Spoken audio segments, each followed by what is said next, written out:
Let's transition into the Pittsburgh Steelers defense.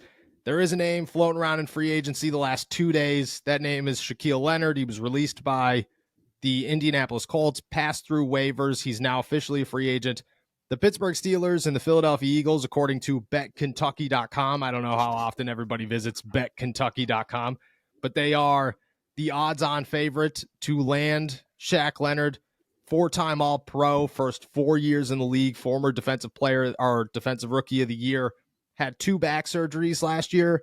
This year he started all 9 games. He's got 60-plus tackles, but just isn't doing what the Colts have wanted him to do since coming back from those surgeries. They decide to waive him, go in a different direction.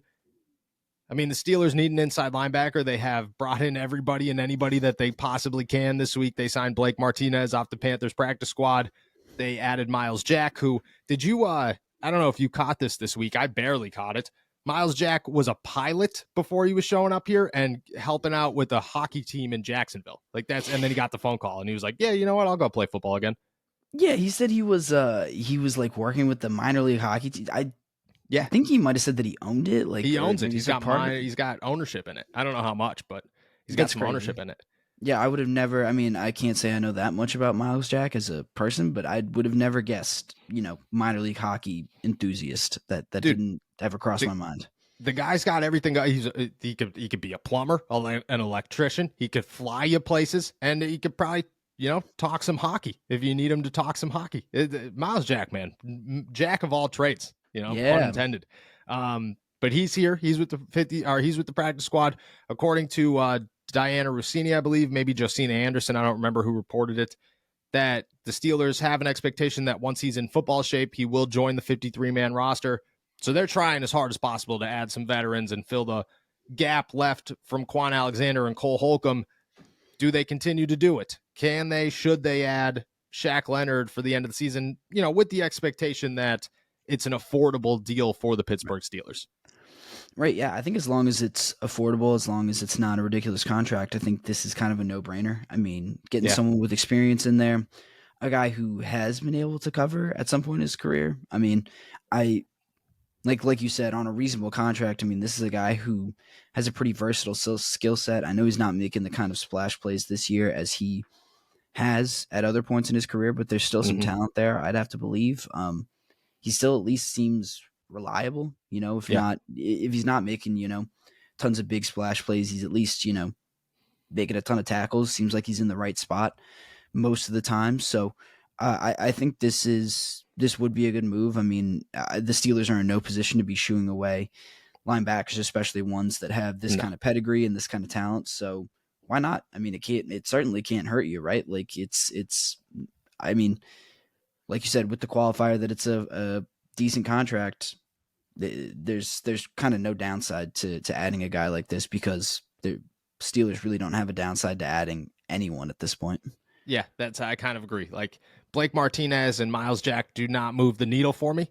If you want to bring in another guy, like what's the difference? If Shaq Leonard doesn't work out and the guy is on a downward hill and his career, his all-pro career only lasted 4 seasons, that stinks. I hope that that's not the case for him.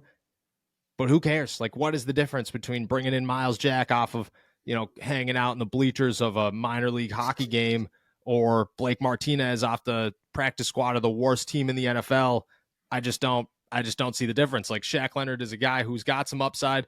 Maybe he works out, maybe he doesn't, but that's how the Steelers have formulated this inside linebacker room. They signed a Landon Roberts who was never like the biggest name anywhere he was, and he seemingly worked out. Quan Alexander was definitely a risk. This guy has been through injuries before. He's at one point was, a star inside linebacker, has since kind of became a question mark. He worked out for them, and Cole Holcomb was the same way, like coming off a massive injury. Nobody knew what was going to happen. They sign him and he works out. Like, why not do it again with Shaq Leonard? And I think it'd be easy for them. Like, if the Philadelphia Eagles call, I mean, that's tough to turn down. But it's not like the Pittsburgh Steelers are sitting around a team that's out of the playoff race. Like, there's no reason to come to Pittsburgh. I think anybody who would want to play for Mike Tomlin, who I don't know if you saw the Athletics poll the other day, that Tomlin is still the coach most guys in the NFL want to, although I think they interviewed like or they tallied like 72 players or something. I was like, that's like a quarter of the NFL.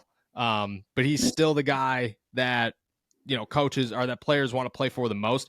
Like Tomlin calls you and says, hey, look, we're 6-4. We're making a playoff push. This is a great defense. We need you right now. I don't see how he doesn't want to come to Pittsburgh outside of Philly. Like Philly's Philly. Yeah, Philly's tough, but I don't know. This is still a team in Yeah. in playoff position. I don't know. It's not. I guess it is a pretty big difference, but I don't think it's as big. Yeah, And he would get a chance to play right away. This would, I don't know. It seems like I don't know what the Eagles' linebacker depth chart looks like, but I feel like he could have either. Kind of a bigger impact in Pittsburgh maybe than in Philly. Yeah, and he's working with guys like Landon Roberts is a solid inside linebacker. The defense as a whole, I mean, you get to come in and you get to play with TJ Watt, Cam Hayward, Patrick Peterson, and Minkah Fitzpatrick. Those are some decent names to be like, all right, yeah, we'll add me to the list. That sounds good. I feel like, and then again, the Mike Tomlin factor is always there. I feel like if Mike Tomlin calls you, it's different than if most coaches call you, and say hey, you want to come play for me? Mike Tomlin calls you oh, damn, I'm listening, So I think it makes sense for both sides. If you're the Pittsburgh Steelers, you certainly call. There's no way you just let him chill and say, bare minimum, you're getting a price tag. You're saying, hey, what are you looking for? What kind of contract are you offering? Or are you looking to get offered? This is what we're looking at. I'd say maybe a 1-year deal, see what happens. And then in the offseason, if it works out, you sign him to a longer extension. I mean, I think it makes a ton of sense for the Pittsburgh Steelers. We'll see what happens, but it's certainly a yes. It's probably the easiest yes they could come across right now outside of if Jalen Ramsey hit the market and they're like, oh, damn, should we sign a corner? Yeah, probably. The answer is most certainly yes. Yeah, Shaq Leonard makes a lot of sense for the Pittsburgh Steelers. Again, we'll see what happens. I would expect a move, if not this weekend, some news to pop up where it's oh, he expects to sign here. I would not rule the Pittsburgh Steelers out even with the moves of Miles Jack and Blake Martinez.